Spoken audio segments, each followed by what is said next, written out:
Hi, everybody. Let's see. I think it's December 19. Yes, it is. So, our 19th story, and today it is The Christmas Miracle of Jonathan Toomey. Maybe you have read this children's book before. I don't care if Christmas stories are children's stories or adult stories. I love them all so much. And so, even when my kids are gone, I'm going to be reading these Christmas stories that were really meant for children. Because you know what? There is so much meaning in the children's Christmas stories, and I love them. So let us start. Here is this picture. The village children called him Mr. Gloomy, but in fact, his name was Toomey. Mr. Jonathan Toomey. And though it's not kind to call people names, this one fit him quite well. For Jonathan Toomey seldom smiled and he never laughed. He went about mumbling and grumbling, muttering and sputtering, grumping and griping. He complained that the church bells rang too often, that the birds sang too shrilly, and that the children played too loudly. Here's the next picture. Mr. Toomey was a woodcarver.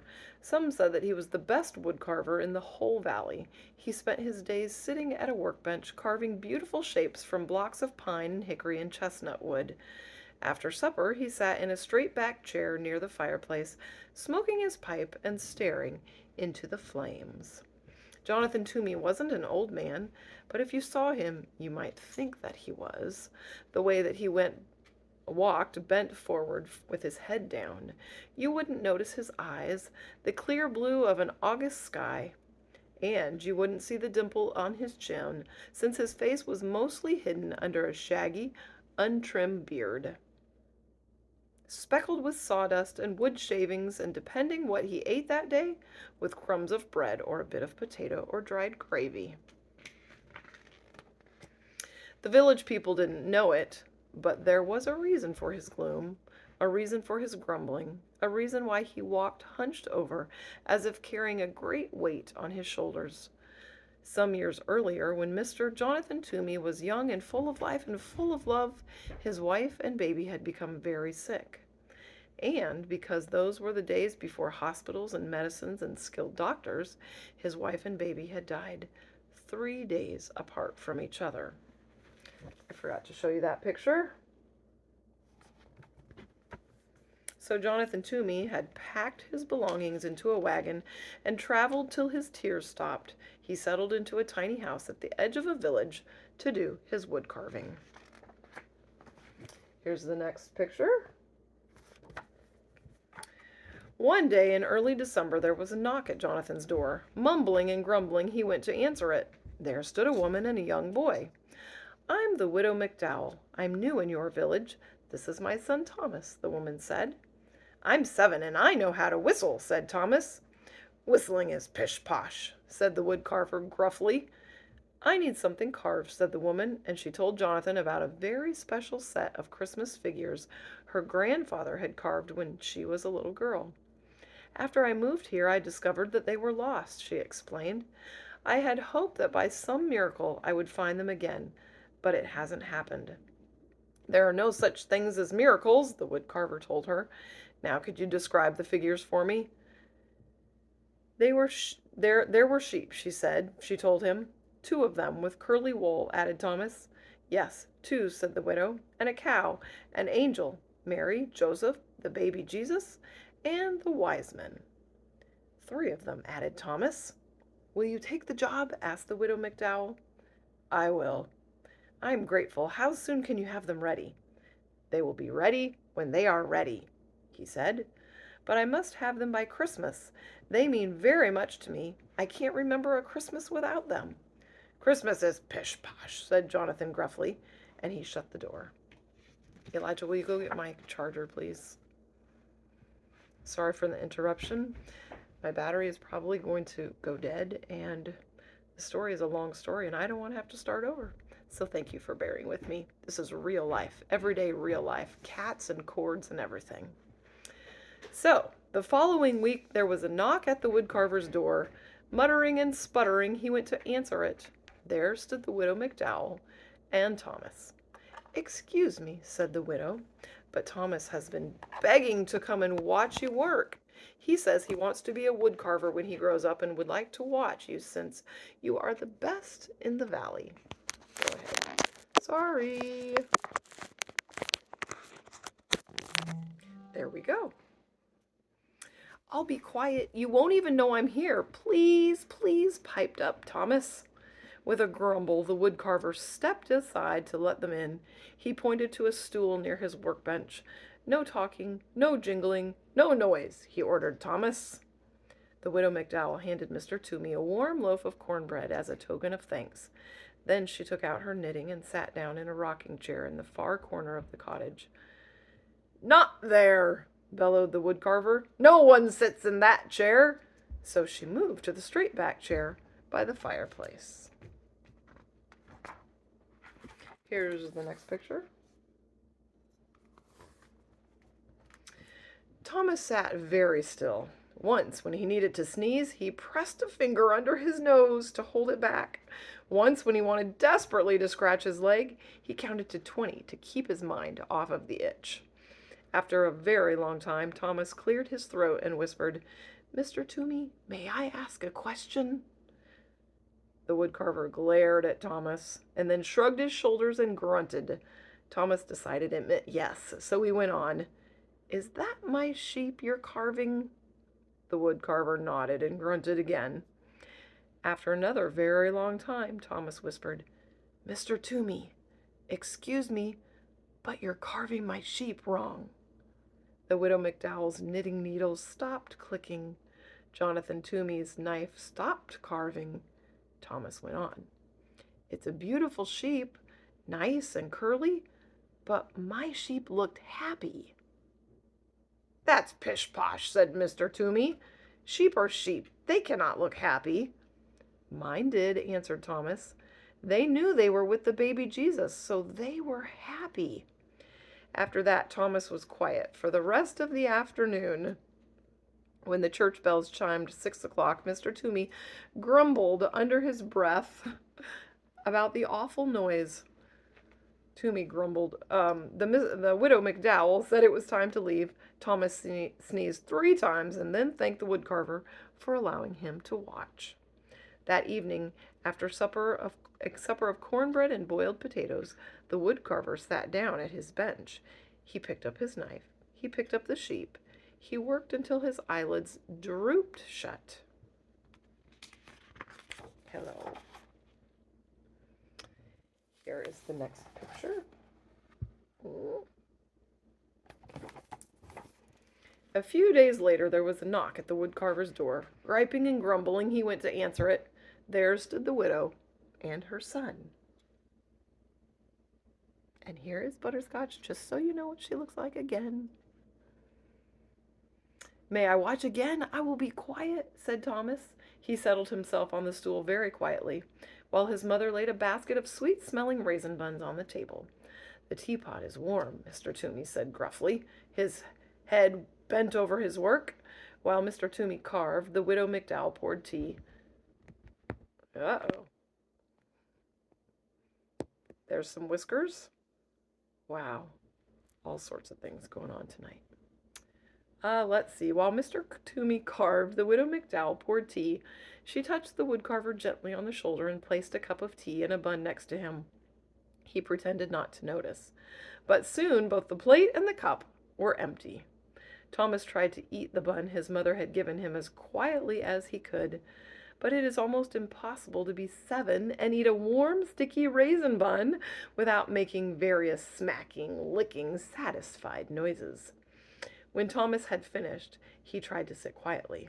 Once he almost hiccuped, but he took a deep breath and held it till his face turned red.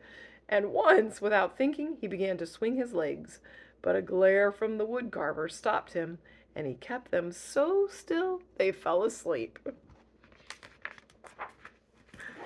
Next picture.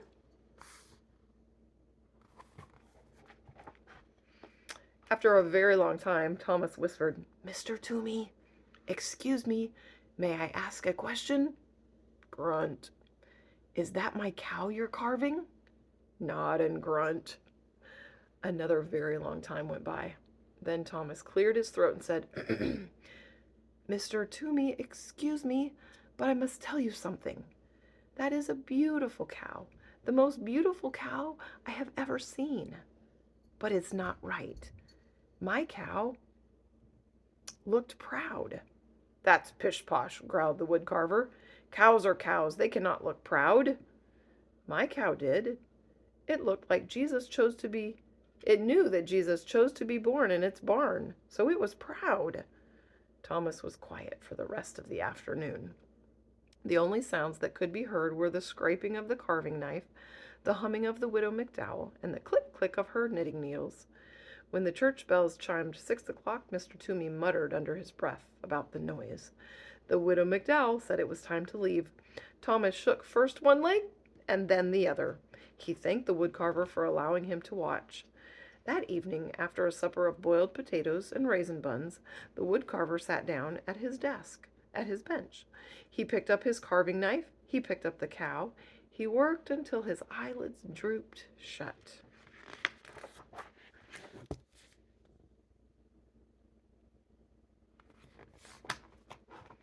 A few days later, there was a knock on the woodcarver's door. He smoothed down his hair as he went to answer it. At the door were the widow and her son. "May I watch again?" asked Thomas. As Mrs. McDowell warmed the tea and put a plate of fresh molasses cookies on the workbench, Thomas watched the woodcarver work on the figure of an angel. After a long time, Thomas spoke. "Mr. Toomey, excuse me. Is that my angel you're carving?" "Yes, and would you do me the favor of telling me exactly what I'm doing wrong?" "Well, my angel looked like one of God's most important angels because it was sent to baby Jesus." "And just how does one make an angel look important?" asked the woodcarver. "You'll be able to do it," said Thomas. "You are the best woodcarver in the valley." After another very long time, Thomas spoke. "Mr. Toomey, excuse me. May I ask a question?" "Do you ever stop talking?" asked the woodcarver. "My mother says I don't. She says I could learn the virtue of silence from you."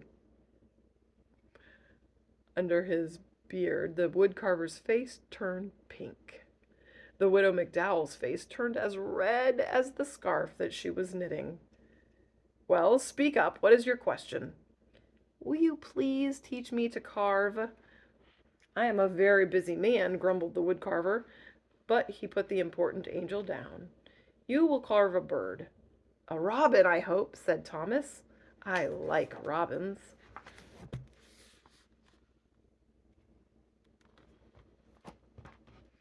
With a piece of charcoal, the woodcarver sketched a robin on a piece of brown paper. He handed Thomas a small block of pine and a knife. He showed him how to lop the corners from the block and slowly smooth the edges of the wood into curves. Thomas copied the woodcarver's strokes, head bent, tongue working from side to side of his lower lip as he concentrated. When the church bells chimed 6 o'clock, Jonathan Toomey was holding Thomas's hand in his, guiding the knife along the edge of a wing. He didn't hear them ringing. The widow McDowell said it was time to leave. Thomas brushed wood shavings from his shirt. Then he reached out and brushed 2 especially large pieces of wood shaving from Jonathan Toomey's beard. He thanked the woodcarver for teaching him how to carve. Later, after a supper of boiled potatoes and molasses cookies, Jonathan Toomey went to his workbench. He thought for a long time. He sketched drawing after drawing. Finally, he picked up his carving knife. He picked up the angel. He carved until his eyelids drooped shut. Next picture. A few days later, there was a knock on the woodcarver's door. Mr. Toomey jumped to answer it. There stood the widow McDowell with a bouquet of pine boughs and holly sprigs dotted with berries, and there stood Thomas clutching his partly carved robin. While Thomas and Mr. Toomey carved, Mrs. McDowell put the bouquet in a jar of water. She scrubbed Mr. Toomey's kitchen table and set the jar in the center, on a pretty cloth embroidered with lilies of the valley and daisies, which she found in a drawer below the cupboard. Next I will carve the wise men and Joseph, the woodcarver said to Thomas. Perhaps before I begin you will tell me about all the mistakes that I am going to make. Well, said Thomas, my wise men were wearing their most wonderful robes because they were going to visit Jesus. And Joseph was leaning over baby Jesus like he was protecting him. He looked very serious. It wasn't until the church bells had chimed and the widow and her son were preparing to go that Mr. Toomey saw the jar of pine boughs and the scrubbed table and the cloth embroidered with lilies of the valley and daisies. I found the cloth in a drawer. I thought it would look pretty on the table, the widow McDowell said, smiling. Never open that drawer again, the woodcarver said harshly. When the two had left, Jonathan put the cloth away. That evening, after a supper of boiled potatoes, the woodcarver worked on Joseph and the wise men until his eyelids drooped shut.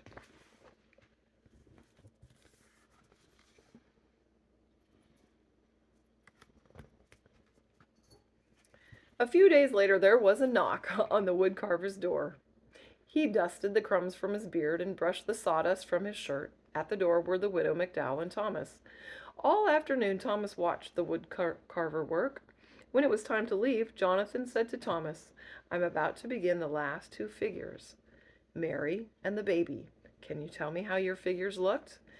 They were the most special of all, said Thomas. Jesus was smiling and reaching up to his mother, and Mary looked like she loved him very, very much. Thank you, Thomas, said the woodcarver. Tomorrow is Christmas. Is there any chance the figures will be ready? The widow McDowell asked. They will be ready when they are ready. I understand, said the widow, and she handed Jonathan 2 packages. Merry Christmas, she said. Jonathan folded his arms across his chest. I want no presents, he said harshly.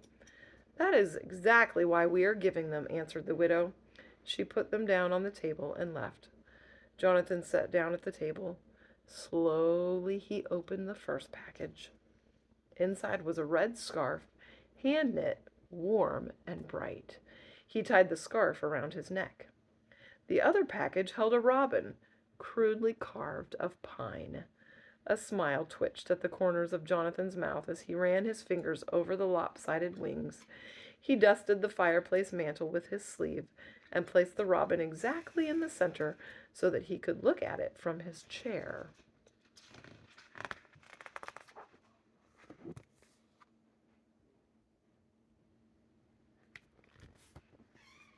The woodcarver did not eat supper that day. Instead, he began to sketch the final figures, Mary and Jesus. He drew Mary, then wadded the sketch into a ball and tossed it on the floor. He drew the baby, wadded the sketch into a ball and tossed it with the first. He sketched again. Once more he crumpled the paper. Soon there was a small mountain of crumpled papers at his feet. He picked up a block of wood and tried to carve, but his knife would not do what he wanted it to do. He hurled the chunk of wood into the fireplace and sat, staring into the flames.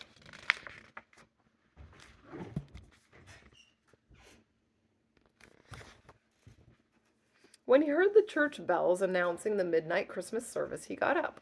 Slowly he opened the drawer beneath the cupboard, the drawer he had told the widow never to open. From it he took the cloth embroidered with lilies of the valley and daisies. He took out a rough woolen shawl and a lace handkerchief. He took out a tiny white baby blanket and a little pair of blue socks. He placed each piece gently on the floor. From the bottom of the drawer he lifted out a picture frame, beautifully carved of deep brown chestnut wood. In the frame was a charcoal sketch of a woman sitting in a rocking chair holding a baby. The baby's arms were reaching up, touching the mother's face. The woman was looking down at the baby, smiling. Jonathan sat down in his rocking chair and held the picture against his chest. He rocked slowly, his eyes closed. 2 tears trailed into his beard. When he finally took the picture to his workbench and began to carve, his fingers worked quickly and surely. He carved all through the night.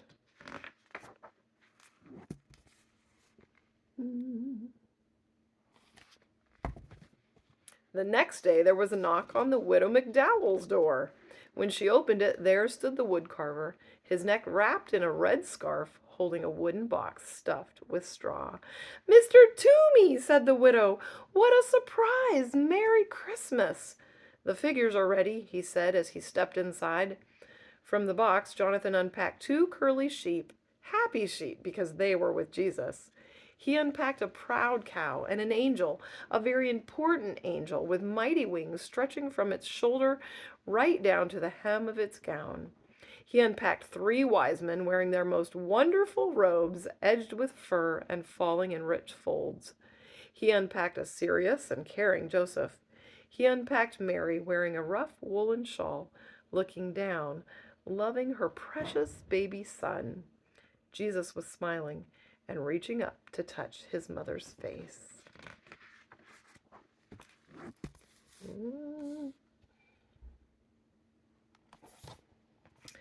That day, Jonathan went to the Christmas service with the widow McDowell and Thomas. And that day in the churchyard, the village children saw Jonathan throw back his head, showing his eyes as clear as an August sky, and laugh. No one ever called him Mr. Gloomy again, because he had found happiness, and it truly was a Christmas miracle. I hope that you will experience a Christmas miracle this season too. Maybe it's in your heart, maybe it's in somebody else's life, or maybe you can even perform or provide a Christmas miracle for someone else. Merry Christmas, and I will see you tomorrow night.